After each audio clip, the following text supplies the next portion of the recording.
justice system. No, I must place the unions in proper pathway for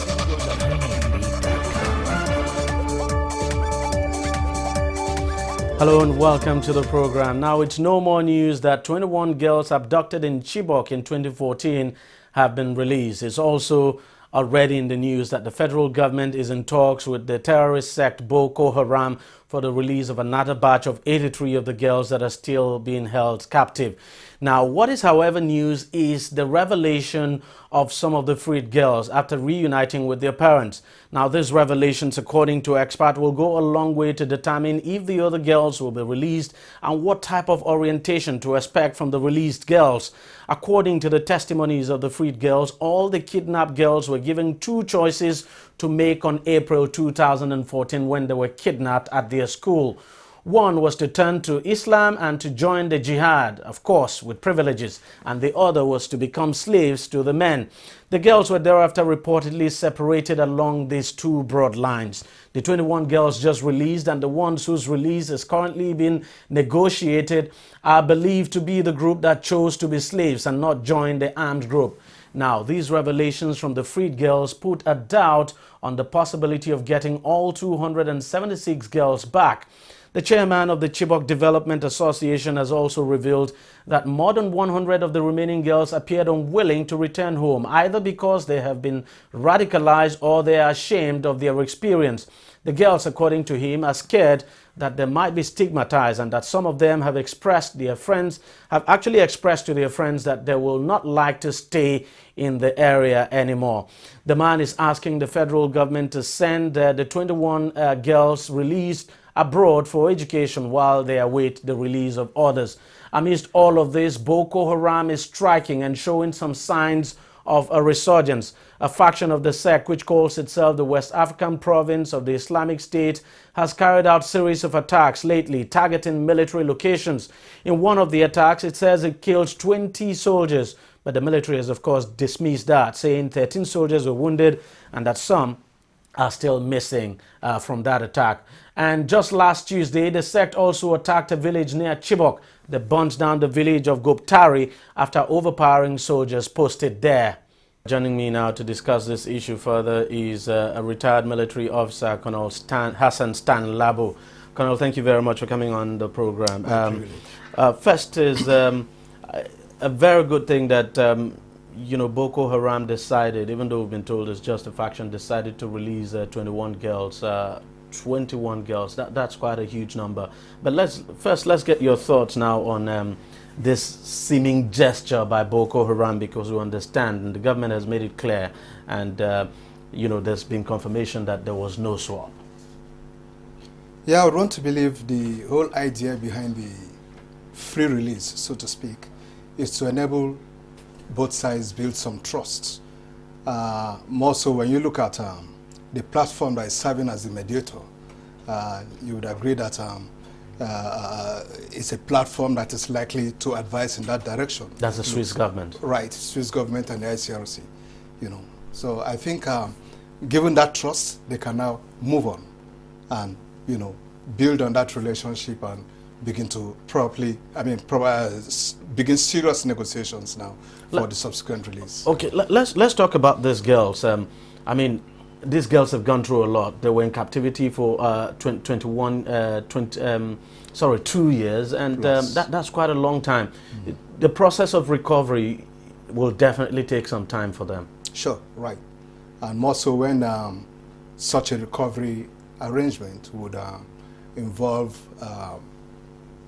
medical checkups, and trauma clinics who have to come into play, in such a program which is geared at, reinserting them back into society. You agree with me that I would expect psychologists to be on board, psychoanalysts to be on board, psychiatrists to be on board, and of course the medical check itself will be very important so that we can pick out those with serious health issues, ranging from HIV, you mentioned it, and those who are pregnant. For now, we know there are 2 of them holding babies. We don't know how many are carrying babies. And all this would have to be sorted out, and then we're going to talk about the issue of their school and so on, because they have to continue their education. Amongst them are medical doctors, lawyers, journalists like you, and so on. We must give them an opportunity in life to realize these dreams. There have also been suggestions that these girls, should be taken to a different location, completely removed from here. I mean, what's your take on that? That has been my position. They should be taken to a distant,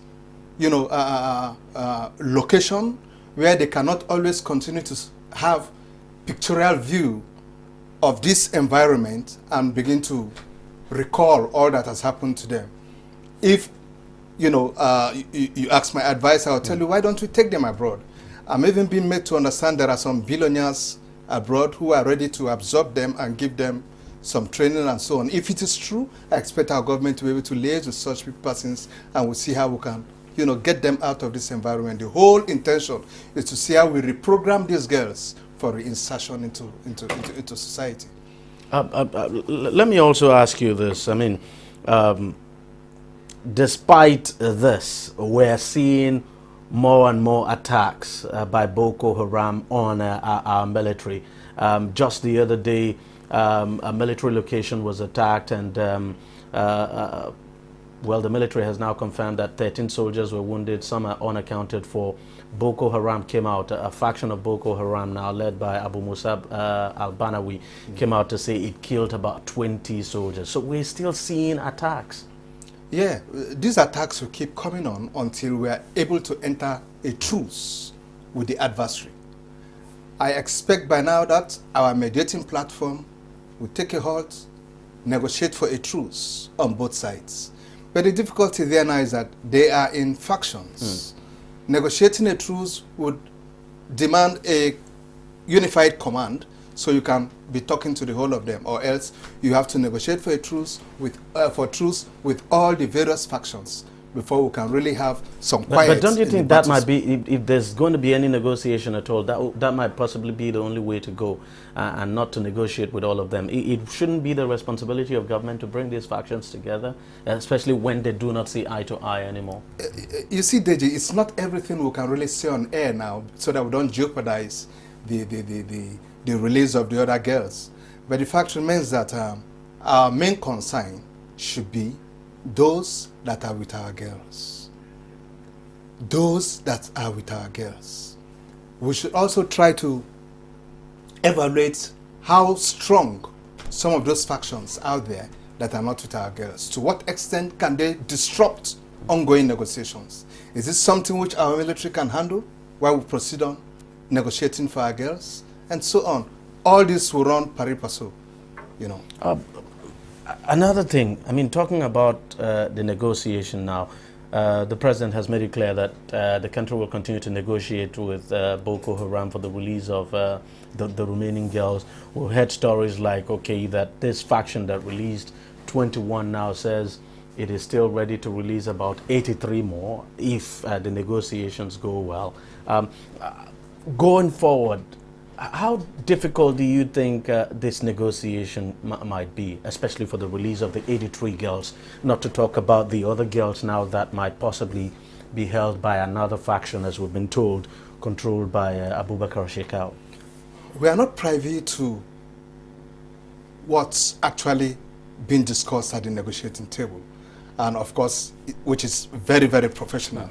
When you go on such negotiations with adversaries, you don't keep reporting back in the public what's happening. No, it has to be well handled secretly, because look at the Nigerian society. Once you voice out one thing, now everybody becomes a negotiator and start telling you how to go about it. Yes. So the secret nature or discreet nature with which the negotiation is being handled is very, very professional, and that's how it should be. I want to advise Nigerians also that, look, it isn't for us to now start asking at this time, what are you giving for these girls, this and that, and so on. What is it we cannot part to get our girls? Besides tampering with our territorial integrity, what else is it we cannot part to get back our girls? Any individual that goes against what I've just said, throw his girl amongst them and tell me whether he will not tell you, give the whole world and bring my daughter. Some of us don't really put ourselves in the position of the parents of these children And so we sit in our comfort zone and say all sorts of things. The point is that the negotiations will move ahead, okay? And if the discrete nature that is guiding is, is well maintained, I can assure you we shall get all these girls back. When they have all come back to us, then maybe we'll start asking some questions so as to at least know what we have lost and so on. Not that we want to blame anybody, but just to know that, well, we have lost this, we have lost that, we've lost this. Now, what precautions do we take? For instance, if we have parted with some of their leaders and so on, and people have the fear that these guys who are going back to reinforce and come back. Yes, yeah, exactly. Of course, that is where the military comes in. That is where the military comes in. Do not forget that the decision to negotiate with the adversary is a political, strategic level decision to be taken only by the top level of the government. And of course, it's politicians that are handling that. All right? So in reaching such a decision, government will have to strike a balance between professional principles and, bureaucratic pragmatism. Once that balance is well struck, we have no problems. One of the things that has been said here is whether this could, this negotiation going on now could also serve as a springboard now for further negotiation to end the insurgency as a whole. Definitely. I expect this negotiation to initiate that. And if probably the same platform continues in that direction, fine and good for us.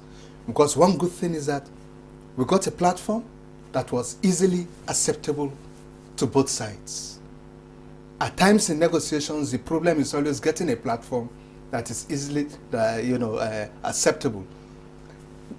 We got this, I would say, by God's grace, and one major step was crossed. With all the extension of kind gestures by some parties within the negotiation parties, we're just blessed with what's happening. But it sure would be difficult because these negotiations are going on right now. Of course, we understand this with one faction, but negotiating with the other faction too would be might be a different kettle of fish, especially when you look at the individual involved, Abubakar Shekau, who, most people will tell you is, his sanity has been questioned several times. If at the end of the day we are done with the negotiations, we've been able to get our girls and so on, and yet the other faction is still proving to be hydra-headed, that is where the military come in. We really apply our force. Our military might comes in. We've got all it takes to subdue these guys. We're talking about the Nigerian military here. But we're also talking about a military that has been attacked on 3 different occasions now. I mean, these guys attack their locations, DEJI, overpower, and then... Are you thinking you will go to battle without some casualty? Then you are not being realistic. You think the enemy is not trained as you are trained? You are not being realistic. The enemy is not as intelligent as you are? You are not being realistic. When you are doing your assessment, be as realistic as you can. The enemy could be trained, if not better trained than you. So don't go in there thinking you will come out with no injuries. No. No soldier ever thinks that way. Civilians, I can understand, out of some ignorance, might reason that way. Oh, they are killing our children. Oh, they are... How many children? Maybe 2 or 3. In the military, such a low number is not yet a cause for concern until when it approaches, say, 10, 15, 20% loss. Then the commander-in-chief begins to ask, what is happening? For now, things are still within acceptable level. We can get these guys out. It's no problem. We have a sound military that can do it, and I know what I'm talking about. All we need to do is further equip them. Technology today fights battles, not the muscle of your biceps. It's technology. A pregnant woman in her bedroom can be pressing buttons and withhold an entire div from moving. Technology fights battles today. So we must pump in more money into the military, update their equipment holding, and so on. Colonel Hassan Stanlabo, thank you very much for coming on the program, and thank you very much for sharing your thoughts with us as always. I really appreciate it. All right, we'll take a short break, and then when we come back, we'll continue this discussion. Every day, every hour, and every minute, news break in Nigeria.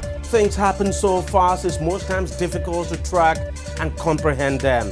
But that's what we do right here on DEJI360. 2015, would you want to come back again? It's like asking Jesus Christ if he knew he was going to die, will you want to come back as the savior of the world again? We do not just help you track the stories, we break them down, explore all the angles, analyze the issues so that you can fully comprehend the stories and use them to make the right decisions.